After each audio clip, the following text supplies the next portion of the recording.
Shepherd's pie. Greetings from the Philippines. Welcome back to the channel for a coffee and a chat. Now, I'm going to talk about a subject today which I have avoided pretty much since I started the channel nearly 2 years ago. And I'm going to explain why I have avoided that subject.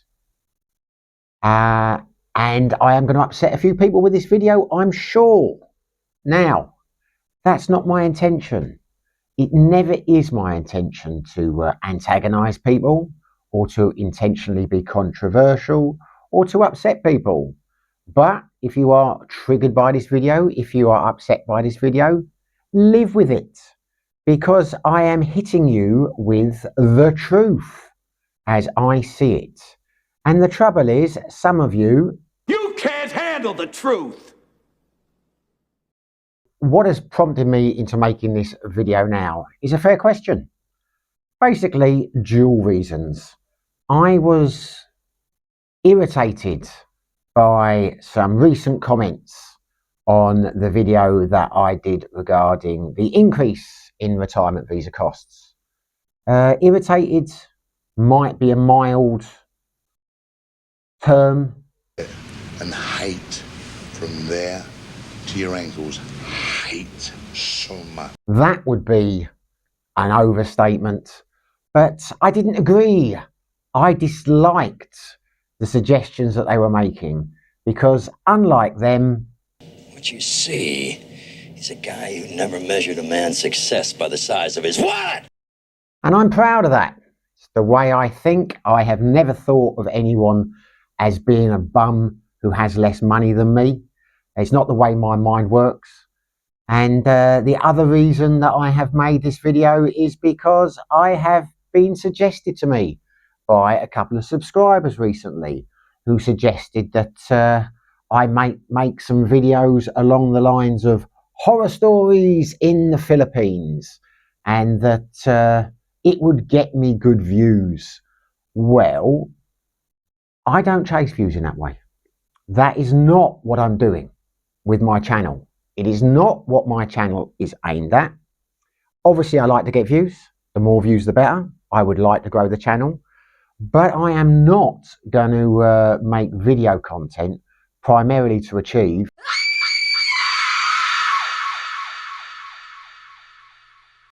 I don't want to get likes and views that way. And the reality is, most of these videos, most of these horror stories you hear, not always, but the vast majority are nothing more than the manufacture, distribution, packaging, and marketing of bullshit. High quality bullshit. World-class designer bullshit, to be sure. Now, the subscriber in question, I'm not going to mention his name, not going to dig him out. I'm not having a go at him. It's just he sent me a link recently to a video, which was basic. I'm not going to put the link in the description. Why give the video any more publicity? But it was along the lines of 60% of all the expats that come to the Philippines go bankrupt within 6 months and have to leave. And when I said I didn't like to make that sort of content, it wasn't me. His argument was, or suggestion was, that people need to know these facts. They need to know about these things so they are prepared for when they come here. Well, the reality is that video's bullshit. There are no statistics of 60% of expats coming here. Trust me, those statistics do not exist. I have learned from the very few attempts I've made to research videos, it's very hard to get accurate statistics on a lot of things. And I can tell you now, check for yourself. That statistic has been completely plucked out of fresh air. It is total. Hospital tested, clinically proven bullshit. But bullshit nonetheless. There are suggestions that 60% of the expats that come here leave after 6 months. Okay. But there's no evidence that it's because they went bankrupt. I mean, you'd be doing well to go bankrupt in 6 months. There is no evidence that their dreams fell apart, their hearts were shattered, and they went back heartbroken to their home countries. You've got no idea how long these people were intended to come. You've got no idea whether they were only intending to come for 6 months, whether they were wrecking the country out. You know, the possibilities are endless. The only statistic is that 60% of those people didn't stay in the Philippines for longer than 6 months. Anything else is basically Completely full of shit.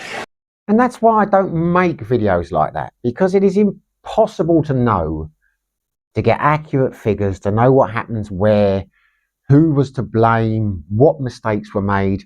You know, it's nonsense. It really is. But for some reason, people like to peddle that kind of video. Well, no, I know why people do it, because they get views and it's popular. People like that kind of content. Why they like that kind of content, I do not know. I'm sure some trolls will tell me in the comments. But, you know, it's bullshit. You know, that is the reality of it. Yes, there will be some people over here who have lost houses, lost everything, gone bankrupt. If I knew someone that had happened to and they wanted to talk about it in an interview, I would interview them. But I'm not going to recycle horror stories secondhand from other people, you know, based on word of mouth. Because, you know, I just think it's nonsense. Since I've been here, I have met a number of guys who I hear long term who have married women. Their marriages are broken up and they have lost their house. They have lost their family home. They have lost the property. Well, newsflash, I know a lot of people that has happened to in the UK. I know a lot of people that has happened to in America. You know, the reality is in any Western country, if you've got property and you're married and you get divorced, there is a good chance you'll lose all of it. You know, that is the danger, the reality of getting married. You know, you may only lose 50% in the West, whereas you might lose 100% here. But invariably, that 50% in the West is going to come to more in terms of money than 100% here, because property, land, etc. is so much cheaper here. Certainly it is compared to the UK. You know, maybe not every Western country. I'm talking about the UK because that's where I'm from. So, you know, yeah, there are no guarantees in life. There are no guarantees here. You know, that is the reality. So I don't see the point of these horror stories as warnings. Yeah, if you're going to tell an anecdotal story about something that happened to you or a friend of yours, you know, as a warning, then fine, do that. I mean, people can put whatever they want on their channel. But to just peddle endless content about the nightmares, the horror stories, etc., etc., etc., people want to watch that, fine. You know, power to them. As I've often said, if you don't like my channel, don't watch it. If you don't like my content, don't watch it. You know, if that's what you want to watch, fine. But I'm not being holier than thou when I say that.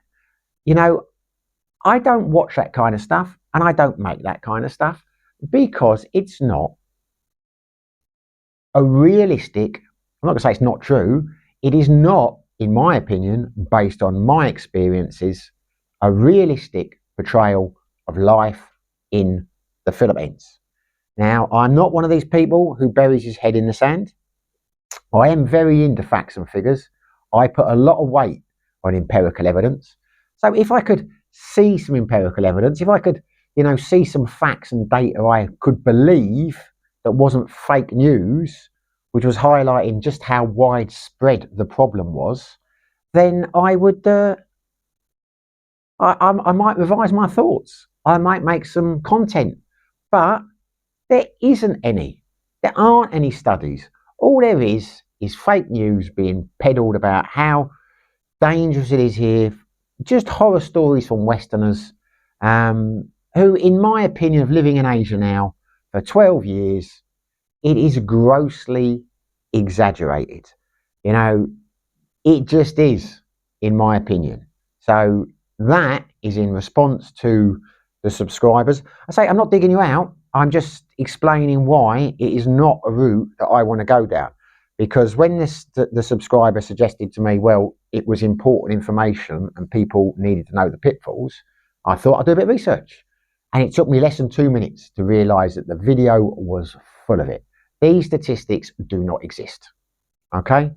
The reality is, the people who do go bankrupt over here, I'm going to generalise now. I don't have any empirical evidence. I'm not perfect. Are generally stupid people. They really are. They are stupid people. Or they are damaged people. They have vices. They have addictions. Or in the worst case scenario, a combination of the two. Now, I don't know to mention other channels now. But put it this way, I have seen on some channels I watched before I first came over here. I used to watch Old Dog. I used to watch Mark Thornton. I used to watch, well, I never really watched Geo, but anyway. So without naming the people, if you've been watching for a while, you'll know who I'm talking about. And they, out the kindness of their heart, they decided to help a couple of chaps or 3 different chaps or a few different chaps over the years who had fallen on hard times in the Philippines. And it was nice of them to do that. But the reality is, I know one of those people now personally. He's still here. They're stupid people. You know, the catalogue of errors, the amount of money they had blown, the stupid things they had done in terms of buying into businesses they knew nothing about, lending vast sums of money for them, not vast sums of money in the grand scale of things, but vast sums of money in terms of their finances to family members who didn't give it back, etc., etc. You know, it was mind-blowing. These were dumb people. You know, the vast majority of people are more intelligent than that. They won't do that. And it's incredibly easy to avoid. Don't rush into a relationship. You don't have to get married. You don't have to buy into a business that you know nothing about. You don't have to buy land. You don't have to build a house. And I tell you now, if you don't do any of those things, you are very unlikely to go bust or bankrupt here unless it is for medical reasons. And none of these chaps in the videos that I'm talking about had gone bankrupt because of medical reasons. And I'm going to talk about that in a minute. I don't want to get ahead of myself now. You will often see videos of homeless people on the streets in the Philippines, Westerners. I have never seen one in Dumaguete. I never saw any in Siquijor. I have never seen any in Cebu. I believe they must exist because I have seen vlogs on them. And the vlogs that I have watched, there is an underlying current. They do not want to be helped. I know I'm generalising now, but people who have watched the channel for a while will know. When I was in Thailand, I knew a couple of souls, a bar owner and another guy, who ended up on the streets, who lost everything.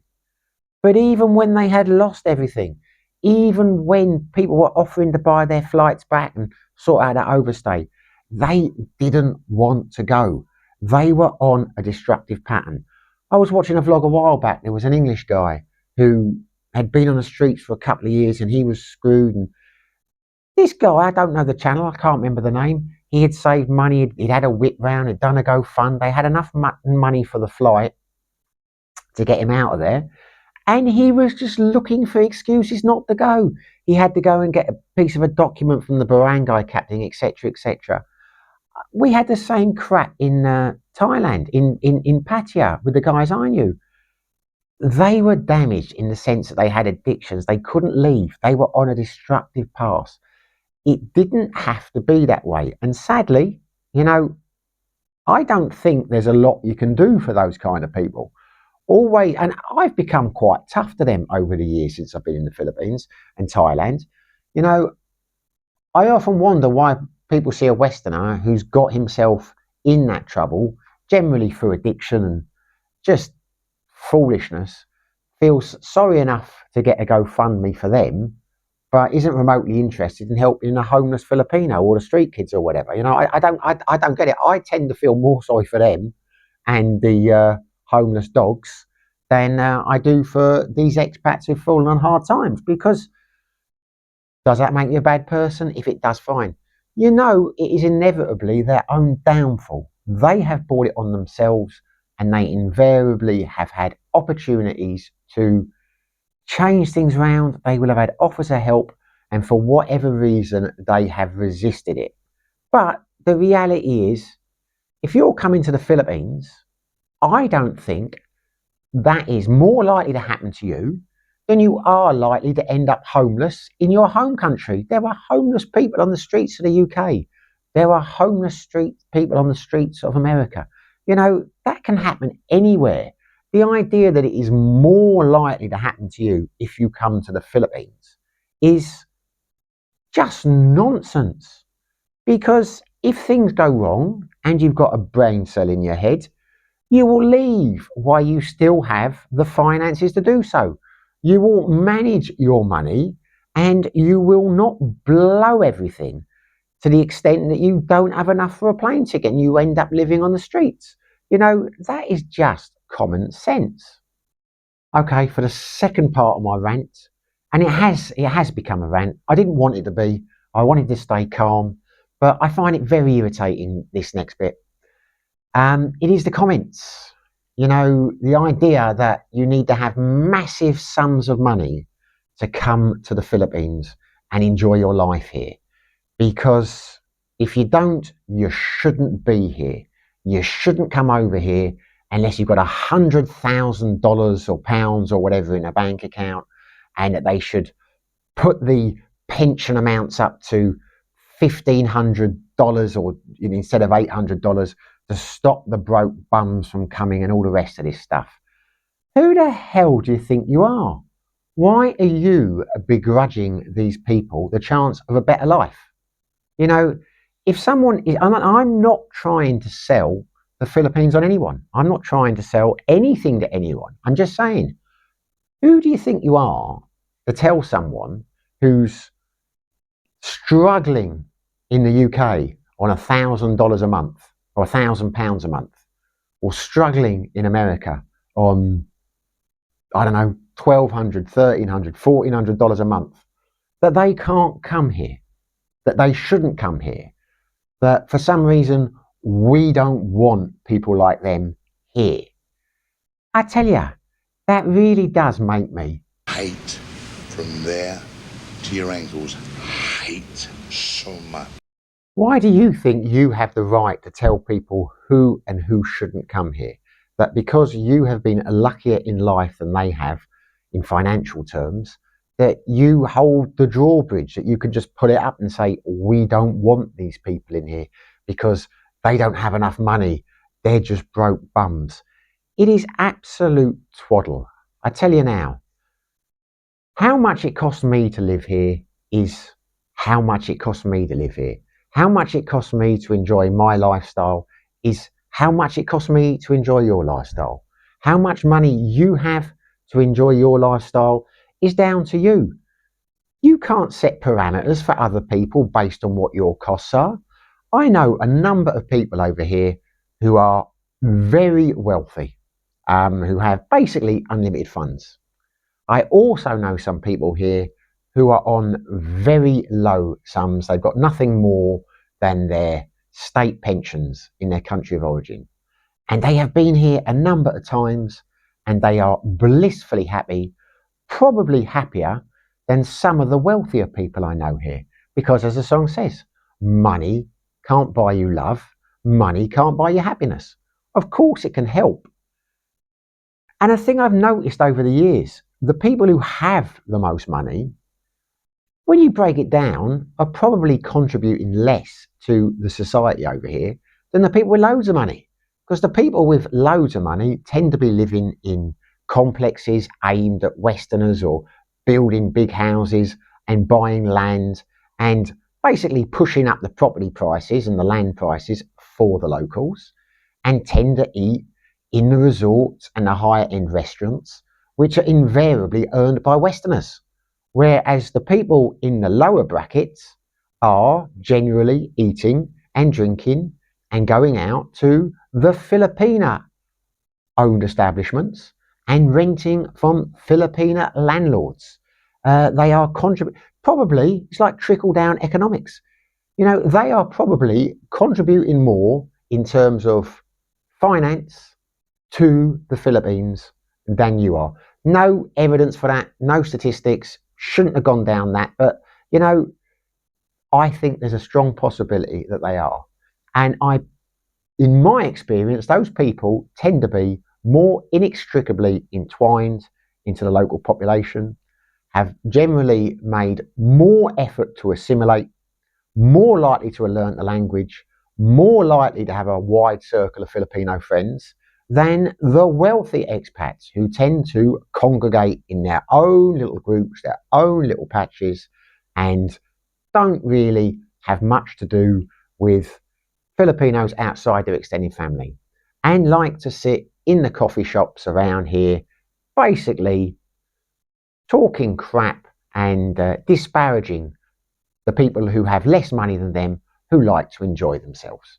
Now, that's not to say you don't need to have money to come to the Philippines. Of course, you need to be able to sustain yourself over here. Of course, you need emergency funds. You do. That is a reality of life. But some of the figures and things I see online and some of the suggestions, the reality is, and I'm taking this from people I've spoken to who know what they're talking about, as in terms of insurance brokers like Michael Orsenstat, the insurance broker I interviewed a while back for the channel.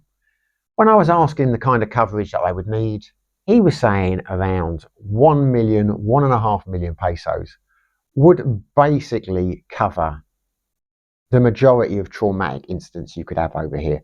A heart attack, a bike crash, etc. You know, all those terrible things. You know, if you do, God forbid, end up having cancer or something like that, you know, something that requires long months, years of treatment, you probably can't afford to get that done in the Philippines. You may well have to go back to your home country. Well, you know, it's not a binary choice. Come to the Philippines forever and stay here forever and never go back, or don't come at all. I have often said, if, God forbid, I was to contract some terrible illness, if I was to get the big C, for example, I would no doubt go back to the United Kingdom because my family are there, my properties are there, my investments are there. You know, if it was a worst case scenario, I would need to go back because I'd need to get my affairs in order. I'd need to sort things out, you know, as one does. And I would go back and I would get treatment, you know, on the NHS because I'm a taxpayer. I always have been. I still am now. You know, so I don't plan to go back to the UK anytime soon. My long-term plans are to stay in the Philippines, and hopefully that will be the case. But, you know, I am always prepared for the eventuality that under certain circumstances, I may have to go back to the UK. And I would suggest anyone that comes here has the same kind of strategy. One bit of advice I would give, take my advice with a pinch of salt. I've said it many times, I wouldn't sell up your property. If you possibly can, you need to keep a house in your home country because it gives you the opportunity to go back if the worst happens. It also gives you a passive income if you rent it out.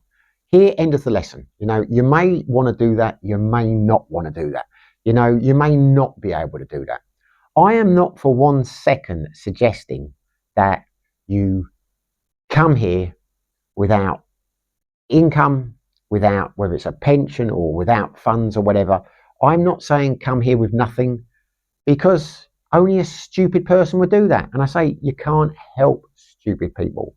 What I'm telling you is you do not need to have the vast sums of money some people will suggest that you have to cover yourself. You've got an insurance policy of some kind and it covers you up to, I don't know, 1 million, 2 million pesos. You know, if you've got some savings on top of that, I mean, you always need emergency funds. If you've got a house in your home country, you know, you can sell these in the worst case scenario when you need to. You know, I know people here who are living very comfortably on $1,000 or less a month. It can be done. Would I want to do it? No, not now, not with my lifestyle. But it doesn't mean other people can't do that and be happy, because they can. You know, God, it really annoys me when people say you must have at least $3,000 a month income and you must have this, you must have that. Well, you might need that for your lifestyle. I don't need that for my lifestyle. And here's the thing, people say, oh, he's full of crap. I could afford to do that if I wanted to. You know, as I said many times, my expenses in my cost of living videos are what it costs me to live here, because I'm doing the things I want to do. I don't have, shall we say, the fanciest taste. I'm not that into, you know, the fanciest restaurants. I'm very happy living where we're living. I don't want a 5-bedroom house with a swimming pool, because to me, I don't need it. It's all hassle. You know, I'm happy where I am. You know, if that's what you need, then fine, power to you. If that's what you need and you are lucky enough to be able to afford that, then fine. Because I tell you now, I know a couple of friends here who are very wealthy, but they're living in, like, you know, 25, 30,000 a month apartments. They don't feel the need for all the trappings, you know, like swimming pools and luxury apartment and that. I'm not saying they're right and you're wrong or whatever. You know, as I say, some of the happiest people I know here are on very low budgets. And they've been here a long time. We're talking 30 years plus. So, you know, it's a lot of nonsense. Yes, you need an emergency fund. Yes, of course you do. As I say, I am not advocating coming here with nothing. I'm just saying you do not need the vast sums of money that some people will suggest that you do. And that is the reality. If you want a lifestyle like those people do, then of course you do. It's not rocket science. But if you are struggling in your home country now, and I'm talking about, you know, living in a Western country where you can only afford to go out for dinner a couple of times a week, and you would like to go out 4 or 5 times a week, you would like to be doing more in terms of traveling and things like that, then, you know, you might want to come to the Philippines. You know, as I say to you, you know, to me, £50,000 as an emergency fund is more than adequate. Why you'd want £100,000 in a bank account is beyond me. You know, there are far better ways to keep your money than in a bank account for a rainy day that may never happen. You know, if you invested in the stock markets, you can always liquidise your assets. You know, you can always access, you know, ISAs. I don't know what the American equivalent is. You don't have to have it in a bank account. Anyway, I have said my piece, and as I say, I'm not encouraging people who don't have the resources to sustain a life over here. I'm not saying come here and take your risks. I'm saying if you're a stupid person, don't come here. I'm saying, but if you've got a bit of common sense and you are wise enough to be able to avoid the obvious pitfalls of marrying someone you've only known for a month, or lending money to family members for businesses who you've only known for a couple of months, or building land straight away, buying land and building a house straight off the bat without doing any due diligence, then, you know, a harsher man would say you deserve what you reap. Anyway, I said my bit now. You know, it is what it is. I say, remember that 65% of people in the United States go bankrupt. They go bankrupt because of their lack of funds due to medical emergencies. So these people who are saying, don't come over here, you haven't got enough, they're struggling on what little they've got in the States. And if they do get sick over there, they're going to end up bankrupt anyway. So, you know, those are the realities.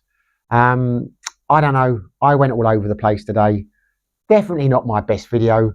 I may not even upload it, but I find it very irritating. I find it very irritating that people have this attitude. I find it very irritating that so many people want to perpetuate this idea that it is nothing but scammers and cheats in the Philippines and you're going to lose everything over here and it's so dangerous and so risky. I don't know why people want to watch that. I know the old adage, if it bleeds, it leads. It is the way the world works, unfortunately. But maybe I am out of touch with the world. Maybe I am an outlier in that sense. Who knows? Who cares? But anyway, if you did watch the video till the end, thank you very much. If I've upset you, well, you know, there you go. Them's the breaks. But if you did watch the video and you liked it, please smash the like button. If you haven't subscribed, it would be fantastic if you did. But whether you do, whether you don't, wherever you are, whatever you're doing, stay safe and be lucky.